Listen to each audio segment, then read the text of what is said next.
दीगर खबरें शामिल करते हुए आपको बताएं कि रात गए जमीन लरज उठी। इस्लामाबाद, रावलपिंडी और गिरदोनवा में जलजले के झटके महसूस किए गए। खैबर पख्तूनख्वा के मुख्तलिफ शहरों में भी जमीन लरज उठी। पेशावर, शबकदर, बाजोड़ में जलजले के झटके महसूस किए गए। एबटाबाद, मर्दान, सवाबी में भी जलजले के बाइस लोग कलमा तैयबा का विर्द करते हुए घरों से बाहर निकल आए। जलजला पैमा मरकज़ के मुताबिक जलजले की शिद्दत 5.4 और गहराई 32 किलोमीटर रिकॉर्ड की गई।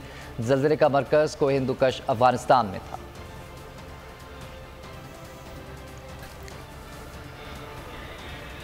दीगर खबरें शामिल करते हुए आपको बताएं कि रात गए जमीन लरज उठी। इस्लामाबाद, रावलपिंडी और गिरदोनवा में जलजले के झटके महसूस किए गए। खैबर पख्तूनख्वा के मुख्तलिफ शहरों में भी जमीन लरज उठी। सबसे ज्यादा व्यूज, सबसे ज्यादा रील्स और सबसे ज्यादा रेटिंग के साथ बोल अब भी नंबर 1 पोजीशन पर बरकरार।